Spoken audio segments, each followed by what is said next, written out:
selamat datang di channel Alfi99. Jangan lupa untuk subscribe, like, dan komen ya. Terima kasih.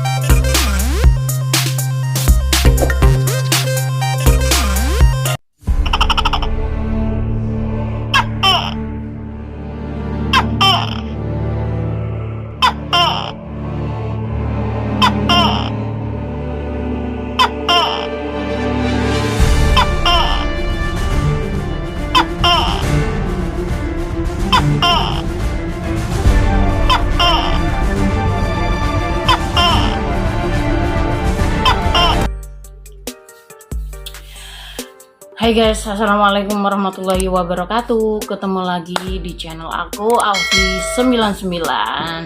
Oke, di slide sebelum ini aku udah ngasih slide tentang beberapa fakta dan mitos tentang tokek ya. Kalian pasti udah tahu lah, tokek adalah binatang cicak besar yang selalu mengusik kita ya, biasanya ada di dalam rumah kita. Nah, ini akan berhubungan dengan kisah yang akan saya ceritakan di video kali ini. Kayak gimana ceritanya? Simak sampai video ini selesai ya.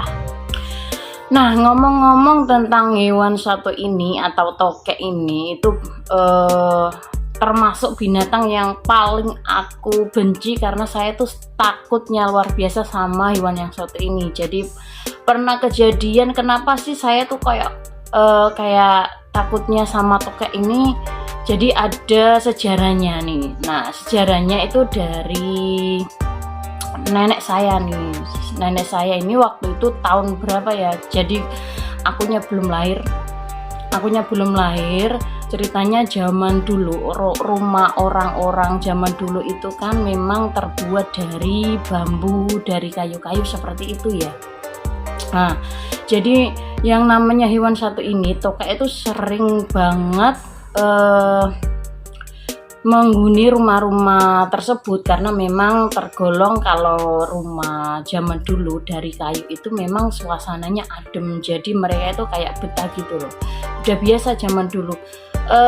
Nah, jadi waktu itu nenek saya itu sedang tidur gitu guys, sedang asik tidur, nggak tahu ya, biasalah yang nanam di rumah biasanya ada suara tokek, udah biasa, nggak nyangka dan tiba-tiba tokeknya itu menggigit tangan nenek saya gitu guys.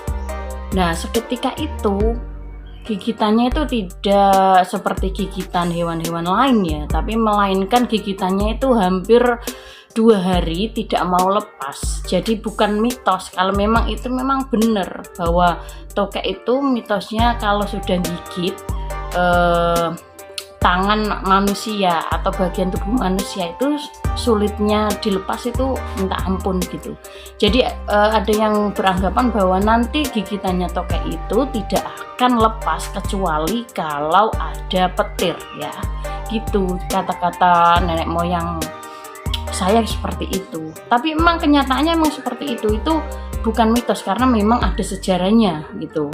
Nah, nenek saya itu zaman dulu kan belum ada rumah sakit, belum ada kayak sekarang ya, pertolongan pertama dan sebagainya itu. Jadi nenek saya itu digigit tokek itu sampai 2 hari, mengeluarkan darah yang begitu banyak sekali. Saya diceritain sama ibu tuh. Nah, jadi saya dari cerita itu takutnya luar biasa sampai sekarang tuh kalau ada suara tokek di rumah atau lihat itu, saya merasa ketakutan banget gitu guys. Nah, nenek saya setelah mengeluarkan darah yang begitu banyak, akhirnya sama kakek gitu diapain ya gitu, akhirnya diambilkanlah kayak namanya bako gitu. Bako itu kayak yang isi di dalam rokok itu loh guys gitu. Jadi baunya kan sangat menyengat sekali. Menurut orang-orang terdahulu, cara mengusir tokek itu menggunakan itu. Akhirnya dikasihlah itu di bagian tangannya nenek saya itu. Akhirnya alhamdulillah sedikit demi sedikit tokeknya kemudian lari. Padahal itu dia nggak mau melepaskan gigitannya, padahal udah dipukulin, udah diapain tuh sama kakek, ternyata masih aja gigit tangan nenek saya itu kan ngeri banget ya guys.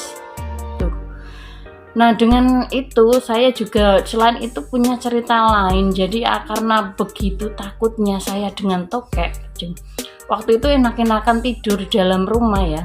Waktu itu masih anak saya yang pertama itu masih kecil, enak-enakan tidur. Gara-gara ada suara tokek tuh pas saya melek. Jadi saya tuh kalau ada suara tokek itu tiba-tiba langsung melek gitu, padahal enak-enakan tidur. Saya bangun ternyata tokeknya itu pas ada di atas kamar saya gitu, di atas langit-langitan rumah. Terus ketika itu saya bangunin suami juga, tak suruh ngusir tuh. Udah diusir gak mau pergi-pergi. Jadi dia itu modelnya tokek itu kayak nggak peka terhadap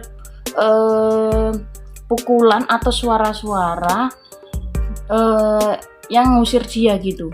Kalau orang Jawanya ndablek gitu ya, tokek itu. Jadi dia itu geraknya seperti kayak sesuka dia gitu.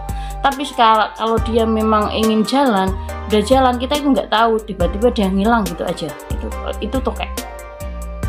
Nah, setelah itu saya bangun nyuruh suami untuk ngusir tokeknya. Itu juga nggak pindah-pindah tuh dari ruangan kamar. Akhirnya saya itu lari dari rumah. Jadi saya nggak mau tidur di rumah, saya tuh bener-bener takut di situ. Akhirnya saya tidur di rumah ibu saya waktu itu. Saya masih ingat sekali, sampai suami saya itu marah-marah gara-gara saya begitu takutnya dengan tokek itu. Karena apa? Memang historinya ada kejadian seperti itu, guys. Tuh. Sampai sekarang kalau ada tokek di dalam rumah, itu saya nyuruh langsung bagaimana caranya tokek itu harus keluar dari rumah. Saya takut sekali. Bayangan saja ya, lihat warnanya saja itu, kalau orang memang takut udah nggak berani lihat, apalagi kalau kita itu sampai megang gitu. Padahal kalau orang-orang yang sekarang bisnis reptil itu air liurnya dan empedunya itu sangat mahal sekali ya. Sekarang dijual belikan, ada yang harganya itu sampai 20 juta, ada yang 10 juta, apalagi yang tokek-tokek itu yang kulitnya bagus sekali, itu harganya sangat mahal sekali itu, guys. Itu sisi lain dari tokek. Tapi bener, saya nggak mau ternak karena saya takut sekali gitu, guys. Nah, buat kalian yang mungkin pernah ngalaman ini atau merasa risih di rumahnya ada tokek, bisa coba tip-tip tadi dari saya. Menggunakan apa tadi ya, menggunakan tembakau ya, bisa kalian coba, atau pakai menggunakan bahan kimia seperti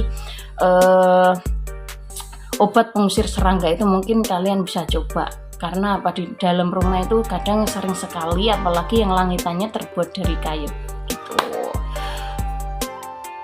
Oke guys, itu kisah aku tentang tokek yang sangat saya takutkan. Semoga ada manfaatnya buat kalian semua. Terima kasih udah menonton video aku. Jangan lupa untuk like, komen, dan subscribe di channel ini. Semoga channel ini semakin berkembang gitu ya. Makasih semuanya, terima kasih. Wassalamualaikum warahmatullahi wabarakatuh.